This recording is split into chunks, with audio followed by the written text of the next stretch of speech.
कोमल है तू कमजोर नहीं है, शक्ति का नाम ही नारी है। जी हाँ, नारियों को अक्सर ये कहा जाता है कि वो बेहद कोमल स्वभाव की होती हैं, लेकिन इसका अर्थ ये नहीं है कि वो शक्तिशाली नहीं होती। आज हमारे इस कार्यक्रम में एक ऐसी ही शक्तिशाली महिला जुड़ रही है जो किसी परिचय की मोहताज नहीं है। नमस्कार, मैं अरुणेश कुमार, आप देख रहे हैं यंग तरंग और ये वक्त हुआ है हमारे खास कार्यक्रम करियर कोच का। और आज इस कार्यक्रम में हमारे साथ जो शक्तिशाली नारी मौजूद है, उसके ऊपर बीबीसी ने उनके करियर पर, उनकी लाइफ के ऊपर डॉक्यूमेंट्री बनाई है और उन्होंने इतने जबरदस्त, जानदार, शानदार, दमदार और जोरदार एक्शन किया है, वो भी जाने माने फिल्म स्टार्स जैसे शाहरुख खान हो, करीना कपूर हो या कोई भी ऐसी बड़ी फिल्मी हस्ती हो। जी हाँ, मैं बात कर रहा हूँ सनोबर पारदीवाला की। बहुत बहुत स्वागत है आपका हमारे इस कार्यक्रम करियर कोच में। Thank you Arunesh, thank you. तो सबसे पहले तो मैं आपसे ये जानना चाहूंगा सनोबर जी, स्टंट में करियर काफी डेयरिंग और डेंजरस माना जाता है। ऐसे में आपको पहली बार कब ये एहसास हुआ कि आप इसे करियर के रूप में लेना चाहती हैं और आपको अपनी फैमिली से, खासतौर पर पेरेंट्स से कितना सपोर्ट मिला? मुझे ये रियलाइज हुआ जब मैं तकरीबन 12 या 13 साल की थी, तभी मुझे रियलाइज हुआ कि मैं इसमें करियर बना सकती हूँ और अच्छा बना सकती हूँ। मुझे इसमें काफी स्कोप दिखा था खुद के लिए एंड मेरे पेरेंट्स ने मुझे काफी सपोर्ट किया है। They have always been very supportive and encouraging, so yes, it's been a good journey. Okay, लेकिन मैंने ये भी कहीं पढ़ा है कि आपने करियर की शुरुआत महज 12 साल की उम्र में कर ली थी, और वो भी पूर्व मिस वर्ल्ड ऐश्वर्या राय के लिए, जब आपने स्टंट डबल के रूप में उनके लिए काम किया था और फिल्म का नाम था और प्यार हो गया। तो मेरा अगला सवाल आपसे ये है कि पहली जब आपने स्टंट किया था और तब से लेकर अब तक स्टंट इंडस्ट्री में क्या बदलाव आप देखती हैं और आपके अंदर क्या क्या चेंजेस आए हैं? स्टंट इंडस्ट्री में तो काफी बदलाव आया है। एक ऐसा उस टाइम पे ऐसा दौर था कि अगर आप कंप्यूटर की लैंग्वेज में समझोगे तो एक अच्छा डेफिनेशन हो जाता है। इट्स लाइक पेंटियम 1 का ब्लैक एंड व्हाइट प्रोसेसर जिसमें कलर भी नहीं था, टू आईफोन 11 एक्स प्रो जिसमें हर एक टेक्नोलॉजी और हर एक फीचर है। तो स्टंट की इंडस्ट्री में भी ऐसे ही काफी सारे it's like a whole decade change, पूरा एक डेकेड, एक अरसा ही बीत गया है उसमें। एंड उसमें काफी सारे चेंजेस है हमारे इक्विपमेंट्स में, हमारे परफॉर्मेंस में, इन टर्म्स ऑफ जो इक्विपमेंट्स हमें दिए जाते हैं for harnesses, for ropes, for cables, for pulley, rigging, safety, crash mats, quality of crash mats. Crash mat मतलब ऐसा नहीं होता है, पहले के जमाने में एक गद्दा रख देते थे, पर वो गद्दा काफी अनइवन होता था और उसमें जब आप लैंड करते हो तो आपका पाव ट्विस्ट होने के फुल चांसेस होते हैं। अब आज टेक्नोलॉजी इतना अच्छा बढ़ गया है कि क्रैश मैट्स भी हमें एग्जैक्टली आपके पाव मोड़ेंगे नहीं। आप अगर आपका पाव ट्विस्ट भी हुआ तो मुड़ने के कम चांसेस है, रिस्क है नो डाउट, बट कम है। एंड उसमें भी बहुत सारे बदलाव आ गए हैं इन टर्म्स ऑफ सेफ्टी। तो सेफ्टी के पहले के जो पैडिंग्स होते थे जो हम अंडरनीथ कपड़ों के अंदर पहनते हैं, वो काफी बल्की होते थे और स्ट्रॉन्ग तो होते ही थे, it would save you, but at the same time काफी बल्की होते थे। तो अगर आप जो भी आपका साइज है, फॉर एग्जांपल सपोज ये मीडियम साइज टी शर्ट है तो आपको लार्ज साइज टी शर्ट पहनना पड़ता था सिर्फ उस पैडिंग्स की वजह से। अब बल्क लुक हो जाता था एक कैमरा में। अब के पैडिंग्स और अब की सेफ्टी और गियर्स इतने अच्छे हैं कि they are skinny, they are almost skinny and equally efficient. तो राइट, राइट। टेक्नोलॉजी तो ऑब्वियसली इसने खास रोल प्ले किया ही है and it's a huge difference. यानी टेक्नोलॉजी ने काफी हेल्प की है स्टंट को और अच्छे तरीके से परफॉर्म करने के लिए। अब एक सवाल, जी, इसी से जुड़ा एक सवाल है कि दरअसल ये जो स्टंट इंडस्ट्री है ना, स्टंट डायरेक्टर्स हैं या स्टंट आर्टिस्ट हैं, ऐसा माना जाता है कि यहाँ पर पुरुषों का बोलबाला रहता है। और हम्म ऐसे में जब आप जैसी महिला निकल कर सामने आती है, इतना डेयरिंग और डेंजरस हम्म करियर अपनाती है, तो आपको अनुभव क्या रहा, आपका एक्सपीरियंस क्या रहा? क्या ये मेल डोमिनेटिंग इंडस्ट्री है? आपको एडजस्ट करने में क्या क्या प्रॉब्लम्स आई, या फिर सबने आपका वेलकम किया? वेल ऐसा तो नहीं है कि it was a red carpet welcome. ऐसा तो बिल्कुल भी नहीं था और ऐसा तो कोई प्रोफेशन में नहीं होता है। फॉरगेट राइट, अबाउट स्टंट्स, कोई भी प्रोफेशन में आपको रेड कारपेट एंट्री तो नहीं मिलती। So there are stepping stones. तो बहुत बार क्या हो जाता है जब कोई महिला स्ट्रांग होती है तो पुरुष उससे बहुत इंटिमिडेट हो जाता है। राइट, तो राइट। मैंने भी काफी सारे ऐसी एक्सपीरियंसेस हुए हैं मेरे साथ and I take them as stepping stones. तो मुझे वो प्रॉब्लम्स नहीं दिखती है या तकलीफें नहीं दिखती है। I see them as a stepping stone in my career. Very good, very good. तो उसे भी आप इसे कहते हैं पॉजिटिव थिंकिंग, पॉजिटिविटी के तौर पर आप उसको लेती हैं और उसको आगे बढ़ती हैं। अब मैं एक सवाल यहाँ पर एक सेफ्टी को लेकर भी है। जैसे कई बार ऐसा सुनने में आता है कि ये स्टंट परफॉर्म कर रहे थे और तभी अचानक कुछ मिस हैपनिंग हो गई, किसी को चोट लग गई, कई बार तो जान भी चली जाती है।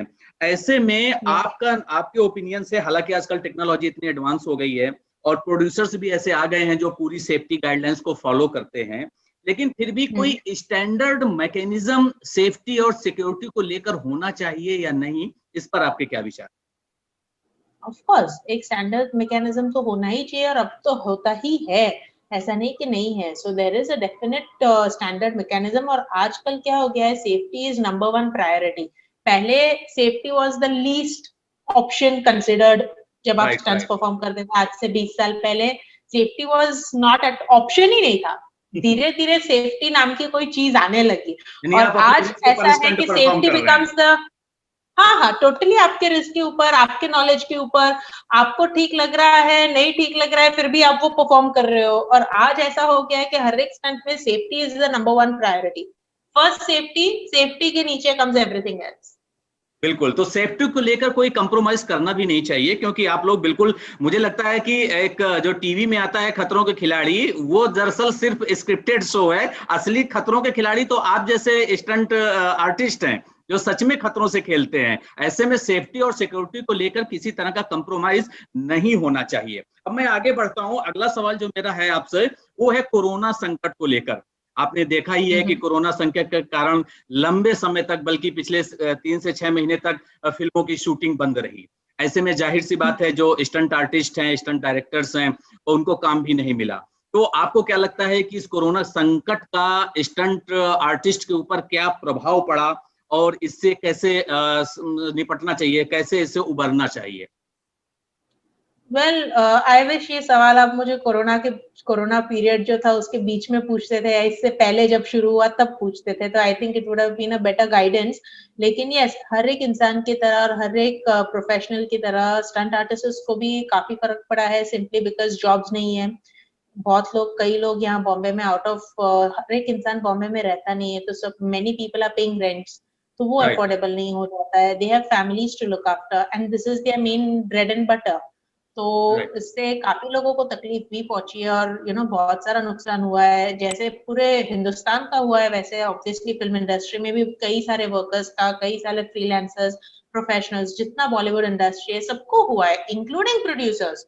कहाँ राइट, उनकी राइट, फिल्म्स रिलीज हुई है। राइट, सो राइट। बहुत लोगों को बहुत ही नुकसान पहुंचा है। लेकिन यस, उसे कैसे टैकल करना है, वेल उसे टैकल तो मैंने तो इस तरह किया है कि I have learn new skills in this period. मैंने इस पीरियड में, ये टाइम जो ब्लैंक स्पेस था, उसमें काफी सारे नई स्किल्स सीखे हैं। हमारी मेरी फिटनेस पे मैंने ज्यादा ध्यान दिया है, बिकॉज एनी विच वेज आप घर पे हो, आप घर पे बैठ के कितना कुछ कर सकते हो। There is a limited, space आपका लिमिटेड है। तो उस right, right. Limited time frame और लिमिटेड स्पेस में मैंने अपने फिटनेस पे पूरा ध्यान दिया है और अपने आप को काफी फिट बनाया है। बहुत सारे नई स्किल्स सीखे हैं, नए नए सब्जेक्ट सीखे हैं। So that is how I think every single person आपको अपनी लाइफ में ग्रो करना चाहिए। अगर मुझसे पूछिए तो अगर एक चीज नहीं काम हो रही है और यहाँ से कोई इनकम नहीं आ रहा है तो एक दूसरा टैलेंट सीखिए, बिल्कुल, नई इसीलिए चीजें इसीलिए मेरा दूसरा और सवाल उसे इसी से अपना। जुड़ा था। मेरा सवाल सनोबर दूसरा इसी से जुड़ा हुआ था, क्योंकि कई बार देखिए आप स्टंट आर्टिस्ट हैं और कई बार आप बहुत ही खतरनाक स्टंट परफॉर्म करते हैं, आपको चोट लग जाती है और कई बार ऐसा होता है कि आप दोबारा से स्टंट नहीं परफॉर्म करने लायक होते हैं। और दूसरी बात, जब करेक्ट। कोरोना जैसा संकट आ जाता है तो आपके नजरिए से जो लोग स्टंट इंडस्ट्री में आना चाहते हैं, करियर बनाना चाहते हैं, तो वो क्या अपने करियर का एक दूसरा ऑप्शन भी दिमाग पर रखें? बिल्कुल, बेहद ज़रूरी है ये। स्टंट इंडस्ट्री में आने से पहले आपका एक दूसरा करियर होना ही चाहिए। आप स्टंट्स के ऊपर एज़ अ ओनली करियर आप रिलाई नहीं कर सकते। देखिए, अगर आपको कोई लाइफ टाइम इंजरी तो नहीं आई, लेकिन एक बेसिक इंजरी मैं बताती हूँ, एक common injury wheels performing stunts, आपका एंकल टूट जाता है। राइट। यू नो बहुत बार एंकल डिसलॉक हो जाता है, एंकल राइट का जो राइट। लिगामेंट होता है वो टूट नहीं जाता लेकिन टेयर हो जाता है। तो और अच्छा, even the most simplest injury is a fracture. तो नॉर्मल। अगर आपको हाथ में, हाँ, normal fracture, standard normal fracture, अगर आपको यहाँ फ्रैक्चर आता है ना तो आपको स्टंट्स में प्रॉब्लम नहीं है। लेकिन सेम फ्रैक्चर अगर आपके शिन बोन पे आया है, जो हमारे पाँव के बीच की हड्डी है घुटने से लेके एंकल तक, वो राइट हमारा राइट शिन बोन, राइट? तो अगर राइट। हमारे वो बोन पे फ्रैक्चर आ जाता है तो आपको मालूम है उसे हील होने में नहीं नहीं तो भी 6 महीने लगेंगे। 6 महीने तक आप क्या करोगे मालूम है? आप बेड रेस्ट पे रहोगे। अच्छा, राइट राइट। उसके बाद जो आप 10 फीट से जंप करने की कैपेसिटी रखते थे ना, वही कैपेसिटी तो वही होगी, लेकिन बेरिंग कैपेसिटी नहीं होगी आपके पैरों की, नो मैटर फुल रिकवर होने के बाद भी, right full right right. Recovery होने के बाद भी। तो ये चीज का ध्यान रखना है कि जरूरी नहीं है कि आपके साथ एक बहुत बुरा हादसा हो और आप लाइफ टाइम के लिए पैरालाइज्ड हो जाओ, नहीं। शायद आपके साथ एक सिंपल हादसा हो, लेकिन वो हादसा होने के बाद शायद आप आप क्या स्टंट्स जो, करेंगे? आप बिल्कुल क्या करोगे? आप बिल्कुल। 100% रिकवरी भी कर लोगे, लेकिन जो परफॉर्मेंस और जो एबिलिटी टू परफॉर्म होता है वो आपका 70% रिड्यूस हो जाएगा। तो बिल्कुल सही उसके बात है। बाद आप क्या करोगे? You will be very lost. और एज राइट भी राइट एक ऐसी चीज होती है which you have to consider. So right right. एक एज होता है जहां आपका ग्रास्पिंग, मेंटल ग्रास्पिंग पावर बहुत अच्छा होता है टू लर्न एंड स्टडी। इसलिए तो बच्चा जब छोटा होता है तो हम उसे कई सारी चीजें सिखाते हैं, बहुत सारे ऑप्शंस उसके सामने रखते हैं, इतनी सारी सब्जेक्ट्स होती है। किस लिए? बिकॉज उसका ग्रास्पिंग पावर और जो मेंटल डेवलपमेंट होता है वो बहुत स्ट्रांग होता है, राइट सिनॉप्सिस बहुत राइट। जल्दी हो रहे होते हैं। तो बिल्कुल, जितनी इसीलिए जल्दी आप उसे इसीलिए सिखाओ वैसा इसका है। राइट राइट, तो इसका मतलब हम ये कह सकते हैं कि स्टंट इंडस्ट्री में करियर बनाना रिस्क है, और रिस्क से कम भी नहीं है, इसलिए आप कहीं ना कहीं अपने करियर का एक दूसरा अल्टरनेट ऑप्शन जरूर रखिए। अब एब्सोल्युटली, अब करियर की ही बात टोटली। चली है तो आपसे जानना चाहूंगा, आपसे बेहतर कौन इसका जवाब दे सकता है कि आजकल का जो यूथ है, यंगस्टर्स हैं, वो बहुत चैलेंज लेना पसंद करते हैं, और बहुत सारी ऐसी लड़कियां भी हैं जो आपसे इंस्पिरेशन लेती हैं, आप जैसा बनना चाहती हैं, स्टंट आर्टिस्ट बनना चाहती हैं। तो मेरा सीधा सवाल आपसे ये है कि एक सक्सेसफुल स्टंट आर्टिस्ट बनने के लिए क्या क्या बेसिक क्वालिटीज होनी चाहिए, क्या क्या योग्यताएं हैं, क्या क्या क्षमता होनी चाहिए, और सबसे बड़ी बात, क्या इसकी कहीं फॉर्मल ट्रेनिंग होती है, पढ़ाई होती है, ताकि वहां पर जाके वो प्रॉपर ट्रेनिंग ले सकें? इसके बारे में कुछ बताइए। एट प्रेजेंट इंडिया में स्टंट स्कूल्स नहीं है। जो लोग भी प्रेरित होकर स्टंट्स करना चाहते हैं, जिन्हें चैलेंजेस बहुत पसंद है, उन्हें अपने आप को ट्रेन करना होगा। अलग अलग फॉर्म्स, आप अपनी स्पेशलिटी पिक कीजिए। अगर आपको कार्स में इंटरेस्ट है, आपको बाइक्स में इंटरेस्ट है, तो उस लाइन में आप थोड़ा आगे फॉर्मल ट्रेनिंग लीजिए। डिपेंड्स, आपको अगर वेपन्स में इंटरेस्ट है तो आप वेपन्स की लाइन में थोड़ा फॉर्मल ट्रेनिंग कीजिए।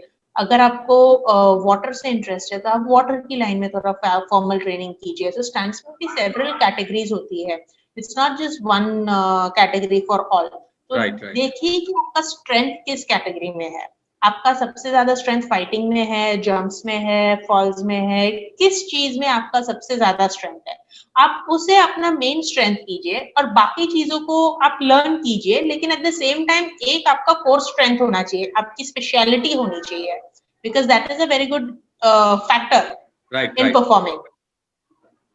तो क्या आपने ऐसा कुछ प्लान किया है कि अभी तक, जैसा कि इंडिया में कोई ऑफिशियल स्टंट स्कूल नहीं है या स्टंट का ट्रेनिंग इंस्टीट्यूट नहीं है, तो सनोवर के अब आने वाले समय में, फ्यूचर में, ऐसा कोई इंस्टीट्यूट या कोचिंग देने का प्लान रखती हैं, ताकि जो नई लोग आ रहे हैं उनको अच्छे से आप ट्रेनिंग दे सकें और वो स्टंट में अपना करियर बना सकें?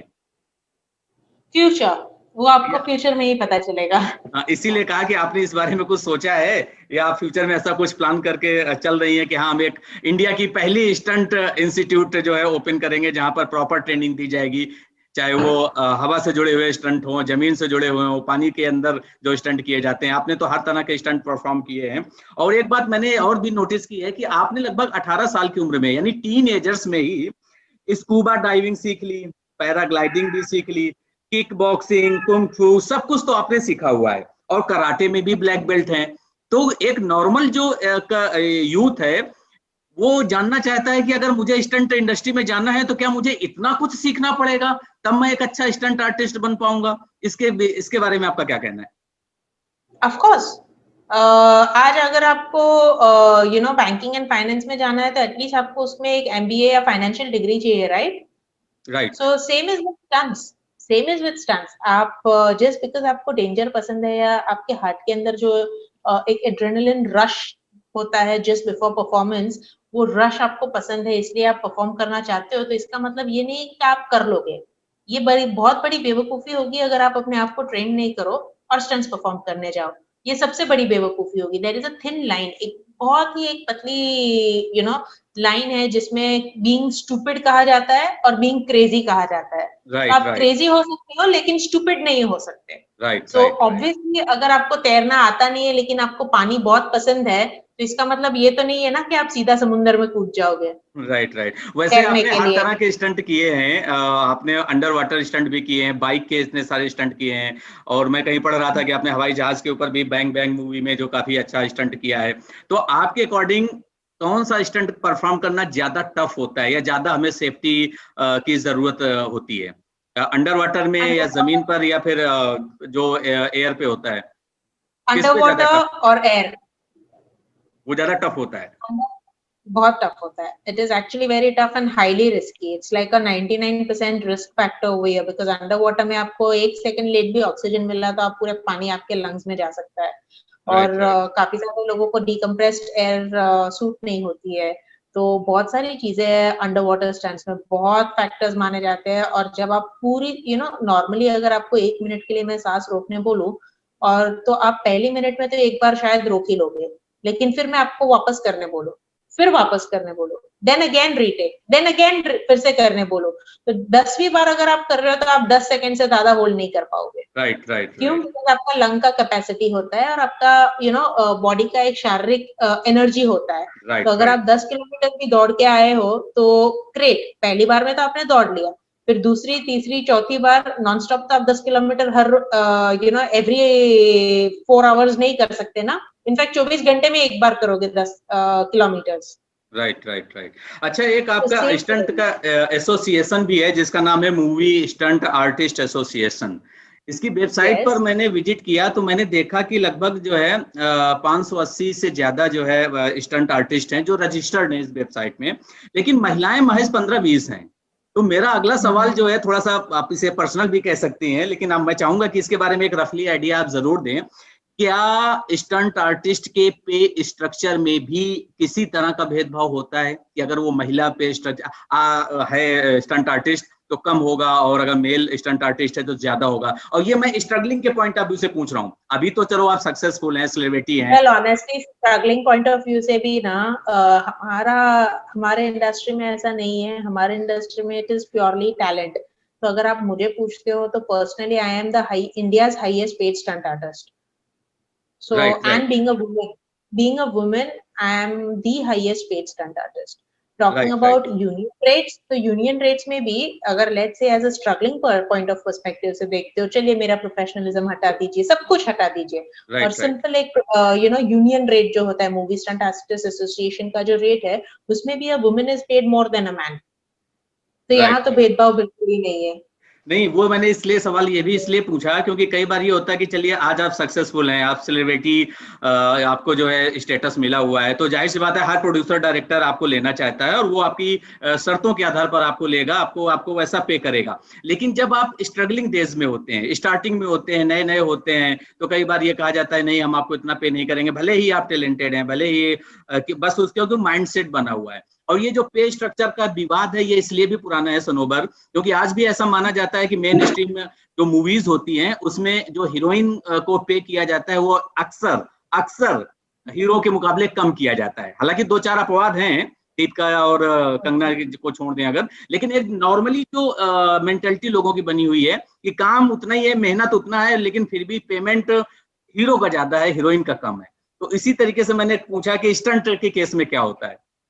बिल्कुल भी नहीं, स्टंट के केस में तो एटलीस्ट ऐसा नहीं है मेरे इंडस्ट्री में, in terms of stunt women, being a stunt women, ऐसा नहीं है। Actually a stunt woman is paid more than a stunt man, oh even that's from a very good. struggler's perspective, even from a union rate perspective. तो actually यहाँ तो उल्टा है, union is more biased towards women और women को ज्यादा पे करते हैं। Oh very good, that's so nice. ऐसा ही होना चाहिए, महिलाओं को हमेशा एक कदम आगे बढ़ाना चाहिए। बल्कि मुझे तो लगता है कि पर्टिकुलर स्टंट के मामले में और ज्यादा पे करना चाहिए, क्योंकि एक महिला इतने डेंजर्स के साथ खेलती है और इतने अच्छा स्टंट परफॉर्म करती है। अब मैं आखिर में आपसे ये जानना चाहूंगा कि हमारी कंट्री में और खासतौर पर हॉलीवुड में भी है और बॉलीवुड में भी है कि कई ऐसे स्टार्स हैं, फिल्म स्टार्स हैं, अक्षय कुमार हैं जैसे, रणवीर सिंह भी हैं, अजय देवगन भी है, उन्होंने भी अपने शुरुआती करियर में अपने स्टंट खुद परफॉर्म करने की उनकी वो एक हैबिट है, या जिसको कहते हैं वो चाहते हैं ऐसा करें। वो कोई स्टंट आर्टिस्ट नहीं लेना चाहते या डबल बॉडी डबल नहीं लेना चाहते। इवन फीमेल्स की अगर बात करें तो मैंने सुना है कि धूम में आपने किया है, और इसके अलावा कैटरीना कैफ ने उसमें भी किया है। तो मेरा सवाल आपसे ये है कि जब जो मेन स्ट्रीम एक्टर है या एक्ट्रेसेस है वो खुद स्टंट परफॉर्म करने लग जाएंगे, तो उसका स्टंट इंडस्ट्री पर, स्टंट आर्टिस्ट पर क्या असर पड़ता है? देखिए ऐसा है ना कि काफी असर तो पड़ता ही है। इट इज बेटर कि हर एक इंसान अपना जॉब जो है वो करे। और आजकल यस, इसमें क्या हो जाता है कि जब आप सुनते भी हो ना कि एक एक्ट्रेस ने अपना स्टंट परफॉर्म किया है, तो उसके पीछे भी एक स्टंट आर्टिस्ट ने उसके लिए वो स्टंट 100 बार परफॉर्म किया होता है, ताकि राइट। वो हर एक एंगल से सेफ हो, हर एक तरीके से सेफ हो। कैमरा एंगल्स, लाइट रिफ्लेक्शंस, उसमें उसने नहीं नहीं तो भी 50 टू 100 टाइम्स तो वो स्टंट परफॉर्म किया है। और जब उतना सेफ हो गया है तब जाके वो स्टंट किसी एक्टर या एक्ट्रेस ने परफॉर्म किया है। बिकॉज आज एक एक्टर या एक्ट्रेस को परफॉर्म करने के लिए इट्स नॉट कि किसमें कितना दम है या किसमें कितनी जान है या जोश है या टैलेंट है या कला है। It is not like that. आज एक एक्ट्रेस को स्टंट परफॉर्म करने के लिए there is a whole psychology behind it. आप राइट। सोचिए, अगर एक एक्ट्रेस ने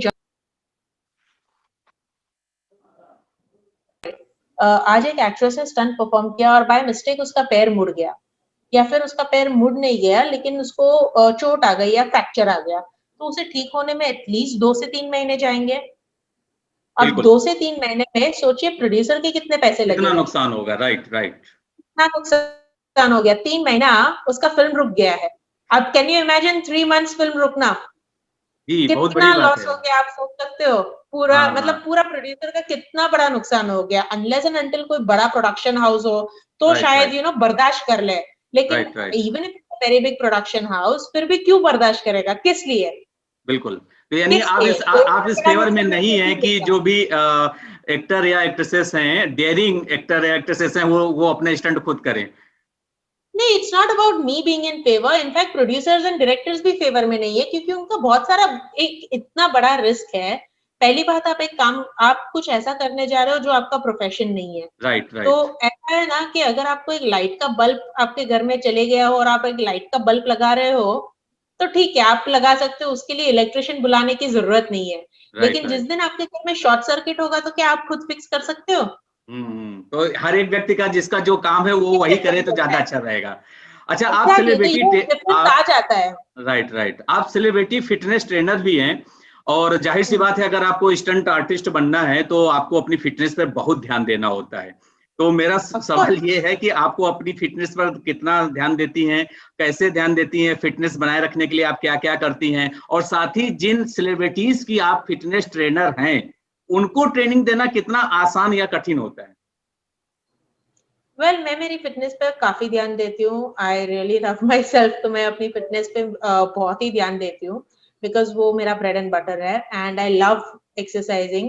तो बेसिकली मेरी हेल्थ मेरी बहुत बड़ी प्रायोरिटी है। जिन लोगों के साथ हम काम करते हैं उनके लिए क्या बोलते हैं, उनको ट्रेन करना इज डिपेंड्स हम किस चीज के लिए ट्रेन कर रहे हैं। सो बहुत सारे सेलिब्रिटीज को मैंने स्टंट्स के लिए ट्रेन किया है, तो वो ट्रेनिंग ही अलग ट्रेनिंग होती है जिसमें आप स्टंट्स के लिए उन्हें ट्रेन कर रहे होते हैं। तो right you know right normal एक जो हम नॉर्मल फाइट करते हैं उसमें कैमरा फाइट और रियल फाइट में बहुत फर्क आ जाता है। तो बिल्कुल इन कैमरा अगर आप रियल फाइट करोगे तो बहुत बुरा दिखता है, it doesn't look correct with 80 mm इतना बड़ा स्क्रीन पे ये फाइट सही नहीं दिखता। तो राइट राइट कैमरा एंगल्स के हिसाब से there is a very different fight. तो आप एक प्रोफेशनल बॉक्सर हो सकते हो, लेकिन वो सेम बॉक्सिंग पंच अगर आप एक कैमरा के सामने करोगे तो वो मिसमैच दिखेगा। तो वो मिसमैच कैमरा लगेगा में वो इफेक्ट, वो पंच का इफेक्ट दिखाने के लिए आपका बॉडी लैंग्वेज, आपका वो राइट पंच, आपका वो स्टाइल और कैमरा एंगल, बहुत ये सब चीजों का फैक्टर होना बहुत इंपॉर्टेंट होता है। तो यस, उसमें जब हम ट्रेन करते हैं तो उसमें बहुत टाइम लगता है, बिकॉज इसमें काफी सारी चीजें समझानी होती है। What is a camera angle, कितने फ्रेम्स पे जाएगा, हमारा बॉडी लैंग्वेज क्या होगा, पहले तो व्हाट इज द राइट पंच, अब राइट पंच को छोड़ के कैमरा पंच क्या होता है। तो राइट राइट राइट ये हाँ, so it is a long training और काफी मतलब उसमें ये ट्रेनिंग और लॉन्ग एफर्ट प्रोसेस जाती है। है और मुझे लगता है इस प्रोसेस के सारे एलिमेंट्स को एक दूसरे के साथ मिलकर काम करना होता है, तभी बेटर परफॉर्मेंस एब्सोल्युटली, सामने आ पाती है। अब बस आखिर में टोटली। चलते चलते आपसे ये जानना चाहेंगे कि वही पुराना सवाल कि जो लोग इस फील्ड में आना चाहते हैं, अपना करियर बनाना चाहते हैं, वो किन बुनियादी चीजों को अपने दिमाग में रख कर आए, क्या बेसिक आप जो है उनको सजेशन देना चाहेंगी, क्या उनको टिप्स देना चाहेंगी, ये आपसे आखिरी सवाल करना चाहेंगे। Well my tip to them is कि आप अपने आप को ट्रेन कीजिए। First thing, get yourself trained और एक स्पेशलिटी पकड़िए। Second, get a parallel profession. साथ ही साथ आपको एक पैरेलल प्रोफेशन का भी प्लानिंग करना है या स्टार्ट करना ही है, ताकि कल उठ के स्टंट्स एक एज तक करेक्ट है हमारे फिजिकल बॉडी के हिसाब से, not right only right by being a woman, even for a man. Right even right for a man, even for a woman, तो कोई भी हो, लड़का हो या लड़की हो, उन्हें अपने फिजिकल बैरियर्स भी थोड़े प्रैक्टिकली सोचने होते हैं। सी, जब आप 20s में होते हो तो आपको लगता है आप पूरी जिंदगी इतने ही स्फूर्तिले, जवान और तंदुरुस्त बिल्कुल इतना रहोगे, ही एक्टिव लेकिन रहोगे, लेकिन एग्जैक्टली थर्टीज तो और वो फोर्टीज माइंडसेट, राइट राइट नहीं नहीं नहीं नहीं, तो वो माइंडसेट को रियलिस्टिक माइंडसेट से देखिए। रियलिस्टिक मतलब रियल वर्ल्ड, जो एक्चुअल वर्ल्ड में रियल इफेक्ट्स ऑन बॉडी होती है ना, वो आप थोड़ा स्टडी कीजिए, आपको समझ में आ जाएगा। तो जब आप 40 के हो तब आप लॉ पढ़ नहीं सकते, राइट लेकिन जब राइट आप 20 के हो तो आप लॉ भी पढ़ सकते हो और साइमल्टेनियसली स्टंट्स भी परफॉर्म कर सकते हो। राइट तो राइट ऐसा ही एक पैरेलल प्रोफेशन सिलेक्ट कीजिए, not just law, law is an example. अब साइमल्टेनियसली एक पैरेलल प्रोफेशन सिलेक्ट कीजिए जो यही एज में आप पैरेलली कर सके और कंफर्टेबली स्टडी कर सकते हो along with performing stunts. Right right तो बहुत अच्छी सलाह आपने दी। तो बहुत बहुत धन्यवाद सनोबर जी हमारे इस कार्यक्रम करियर कोच में जुड़ने के लिए। तो दोस्तों, जब आप बिग स्क्रीन पर किसी स्टार को खतरनाक स्टंट करते हुए देखते हैं ना, तो आप तालियां जरूर बजाते होंगे। दरअसल वो तालियां सनोबर जैसे स्टंट आर्टिस्ट के लिए बजनी चाहिए, जो पर्दे के पीछे रहकर इतना डेयरिंग और डेंजरस स्टंट को परफॉर्म करती हैं और उस पर सक्सेस भी मिलती है। इसलिए पर्दे के पीछे जो स्टंट के लिए मेहनत की जाती है, वो सनोबर जैसे आर्टिस्ट करते हैं। इसलिए सनोबर जी, आपको बहुत बहुत धन्यवाद। Thank you so much for giving us your valuable time. I am really very grateful to you and I hope our viewers do like this interview very much and thank you so much. Thank you Arunesh, thank you everyone for watching.